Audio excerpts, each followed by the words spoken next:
അല്ല എന്ത് ഈ അടിയാധാരം? അടിയാധാരോ? അടിയാധാരം ഇപ്പൊ ആധാരം എവിടെ ഇരിക്കണ്? അൽമറിന്റെ മേലെ. അതെടുത്തിട്ട് താഴത്തേക്ക് വെക്കുക. അപ്പൊ ഒരാഴ്ച വെച്ചാ അത് അടിയാധാരമായി. ഇവിടെ ആധാരത്തിന് വേണ്ടി തല്ലൂടുക, അപ്പോഴോ ഒരു അടിയാധാരം.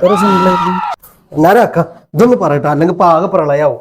മൂത്രയൊക്കെ മുട്ടിട്ട് സാറേ എന്റെ കാര്യങ്ങൾ എന്തായി? സ്കെച്ച് കൊടുത്തിട്ടുണ്ടോ? സ്കെച്ച് ഇല്ല സാറേ, പാനായിട്ട് അഡ്ജസ്റ്റ് ചെയ്യാൻ പറ്റും. എടോ പാനല്ല, സ്ഥലത്തിന്റെ മാപ്പ്. സ്ഥലം വരുന്നിട്ട് എന്തിനാ മാപ്പ് പറയണേ?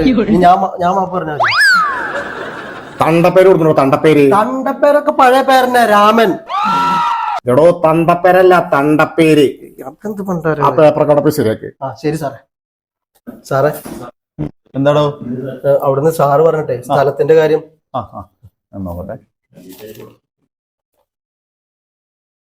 ഇതിലിപ്പോഴേ തണ്ടപ്പേര് വേണം. അത് പഴയ പേരന്നെ, അവിടെ ഞാൻ പറഞ്ഞു കൊടുത്തിട്ടുണ്ട്, രാമൻ. ഇതിന്റെ കൂടെ ജനറൽ സർട്ടിഫിക്കറ്റ് അറ്റാച്ച് ചെയ്തിട്ടില്ലല്ലോ. എന്റെ സാറേ, ഞാൻ ജനിച്ചു എന്നുള്ളതിന്റെ തെളിവല്ലേ ഞാൻ നിക്കണത്, പിന്നെ എന്തിനാ സർട്ടിഫിക്കറ്റ് അറ്റാച്ച് ചെയ്യണ്? എടോ അത് താനാണെന്ന് തെളിയിക്കുന്ന കുറച്ച് പേപ്പേഴ്സും കാര്യങ്ങളൊക്കെ ഇവിടെ ഹാജരാക്കും. അത് നന്നായി. അങ്ങനത്തെ കുറച്ച് പ്രൊസീജിയർ ഒക്കെ നമ്മുടെ ഓഫീസിലുണ്ട്.